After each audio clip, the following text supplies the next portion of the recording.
हुकूमत के करतारपुर बॉर्डर खोलने के फैसले पर यूरोप भर की सिख कम्युनिटी बेहद खुश है। स्पेन के शहर बार्सिलोना की सिख बरादरी का हमारे नुमाइंदे शाहिद अहमद शाहिद से बात करते हुए क्या कहना था, आइए आपको सुनाते हैं। जस्ट इन्ना कहना चाहना कि जो भी सरकार ने फैसला लिया कि अपने करतारपुर बार्डर जो खोलने वास्ते जब यही है कि साडे दोनों देशों वास्ते बहुत ही वधिया गल है, क्योंकि जे देखा जाए तो ਜਿਹੜੇ ਸਾਡੇ ਮੁਸਲਮਾਨ ਵੀਰ ਹੈ ਉਹ ਆਪਣੇ ਮੱਕੇ ਨੂੰ ਜਾਂਦੇ ਆ, ਉਹਨਾਂ ਵਾਸਤੇ ਕੋਈ ਪਾਬੰਦੀ ਨਹੀਂ ਹੈ, ਕੋਈ ਕਿਸੇ ਦੇਸ਼ ਤੋਂ ਸਾਰੇ ਬਾਰਡਰ ਖੁੱਲੇ ਹੈ। ਪਰ ਜਿੱਥੋਂ ਸਾਡਾ ਸਿੱਖ ਧਰਮ ਸ਼ੁਰੂ ਹੋਇਆ ਹੈ ਉਹ ਪਾਕਿਸਤਾਨ ਵਿੱਚ ਉਹ ਜਗ੍ਹਾ ਹੈ ਜਿੱਥੋਂ ਗੁਰੂ ਨਾਨਕ ਦੇਵ ਜੀ ਦਾ ਜਨਮ ਹੋਇਆ, ਜਿੱਥੇ ਪਾਕਿਸਤਾਨ ਜਗ੍ਹਾ ਹੈ। ਜੇ ਅਸੀਂ ਉੱਥੇ ਜਾਣ ਵਾਸਤੇ ਸਾਨੂੰ ਵੀਜ਼ੇ ਦੀ ਜਾਂ ਕਿਸੇ ਪਾਬੰਦੀ ਦੀ ਹੈ ਤੇ ਇਹ ਕੋਈ ਬਹੁਤ ਵਧੀਆ ਗੱਲ ਨਹੀਂ ਹੈ। ਜੇ ਸਰਕਾਰਾਂ ਇਸ ਗੱਲ ਤੇ ਰਾਜੀ ਹੁੰਦੀਆਂ ਕਿ ਉਹ ਬਾਰਡਰ ਖੁੱਲ ਜਾਂਦਾ ਹੈ ਤੇ ਦੋਨਾਂ ਦੇਸ਼ਾਂ ਵਾਸਤੇ ਬਹੁਤ ਹੀ ਵਧੀਆ ਗੱਲ ਹੈ।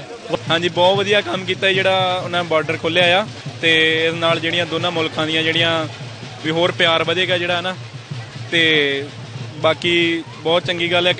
ਕਈ ਲੋਕ ਜਿਹੜੇ ਪਾਕਿਸਤਾਨ ਤੋਂ ਆਏ ਨੇ ਆਪਣੇ ਪੰਜਾਬ 'ਚ ਰਹਿ ਰਹੇ ਨੇ, ਤਰਸ ਰਹੇ ਨੇ ਵੀ ਆਪਣਾ ਮੁਲਕ ਦੇਖਣ ਨੂੰ ਨਾ, ਉਹਨਾਂ ਲਈ ਵੀ ਬਹੁਤ ਵਧੀਆ ਗੱਲ ਹੈ।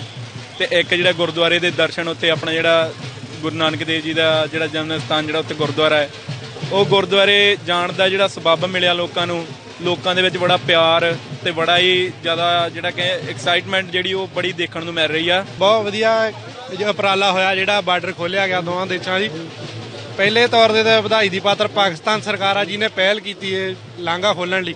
ਇਹਨਾਂ ਦੋਵਾਂ ਦੇਸ਼ਾਂ ਦਾ ਆਪਸ ਵਿੱਚ ਪਿਆਰ ਵੀ ਵਧੂਗਾ, ਹੋਰ ਵੀ ਕਈ ਰਾਹ ਖੁੱਲਣਗੇ ਅੱਗੇ। बड़ी अच्छी कॉल है प्रेजिडेंट इमरान खान दी करतारपुर बॉर्डर जो खोलिया जाए, कॉरीडोर अगर बने तो दोवां पासे दे सिख वीर जिहड़े ने, सिख कम्यूनिटी के जिन्हें भी लोग ने, वो गुरु नानक देव जी दे जिथे उन्होंने अपना शरीर छड्डिया सी उथों उस जगह के दर्शन कर सकते हैं। सारे बहुत खुश ने कि चलो हुण सारे लंघ सकते, इधर उधर आ सकते आ, ते वधिया गल है। सगों इकट्ठे होके काम करने चाहिए सारिਆਂ ਨੂੰ कि फर्क तो है नहीं कि हुण पहले भी इकट्ठे सीगे, चलो वधिया गल आ। बहुत वड्डी खुशी वाली गल है, क्योंकि अजकल थानू पता कि कईयां को नहीं पासपोर्ट हुंदे, ते जो बजुर्ग उन्हां दी खुशी भी हुंदी आ भी असीं भी देखिए ना, फिर उस करके उन्हें सारे लिए जिद्दां खुशी दा मौका आया।